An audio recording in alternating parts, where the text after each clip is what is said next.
What's up, everyone, and welcome to Classic Video Review. And last one I did, which was number 299, which that brings us to number 300. That's right, this is the 300th Classic Video Review. It's all because of you guys watching at home.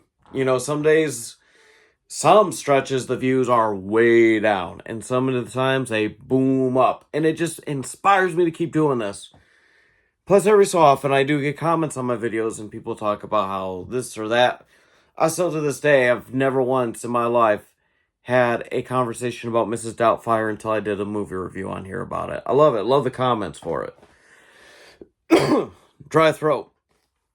Today's movie, though, sticking with the thing, I was super into that Eddie Murphy Netflix thing. So I was like, you know what, I'm going to watch another one of his movies, which I actually did watch this one first before Bowfinger, but... And that is Showtime, starring Robert De Niro and Eddie Murphy. This is probably... This is a decent buddy cop film. However, though, they probably went over way budget. And let me go get a water. Hang on. Give me a minute. Because I can feel it. Sorry about that. Anyways... This is...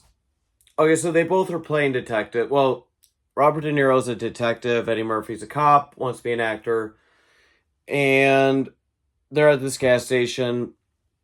Convenience store thing.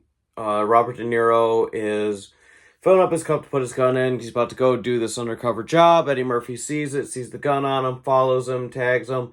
Calls it in that something suspicious is up. Turns out Robert De Niro is undercover as a detective doing a drug deal, and cameras show up.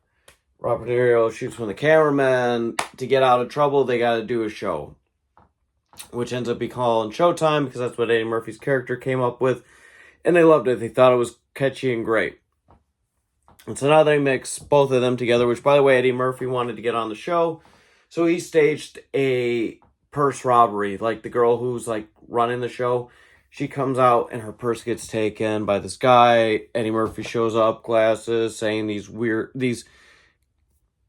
cliche things and cliche moves, and beats up the guy. And yeah, come to find out, he staged it all, admits it and whatnot. It's kind of sad, but at the same time, this Robert De Niro is like a young Jack Burns, is what I would say, from the Fockers Meet the Parents. He definitely has that young Jack Burns vibe to him. But the reason why I say that this film probably did not make money is because you have Robert De Niro, Eddie Murphy, and this had to be, what, early 2000s, late 90s? 2002. This could have been a buddy cop trilogy. Let's be honest, folks. Rush Hour, Lethal Weapon, Robert De Niro, Eddie Murphy. It kind of goes good. But anyways, they're going after this guy. He's made this super gun that's handheld, and it just blows up stuff. But they end up taking him down, solving the crime. They do lose their badges at first because of the show, and because it ends up getting them into serious trouble. But everything at the end of the day works out. They become friends. Robert De Niro's place gets pimped over, which he hates at first. Gets a German Shepherd, which he did not want at first. But the dog didn't like Eddie Murphy's character. So he's like, yeah, he's got good judgment. So he kept him around. It is a cute film. Trying to think. It's really not funny. So... your buddy cop films, right? You got Rush Hour, which, dude, hilarious. By far, one of the greatest. Of course, you've got Lethal Weapon. Another great one. They're not cops, but the buddy system, 48 Hours, right? They have an element that makes them funny. This one did not. The jokes fell flat with Showtime. Which I think is why it just didn't connect right with the people, and why it was a one and done deal. I don't think it made much.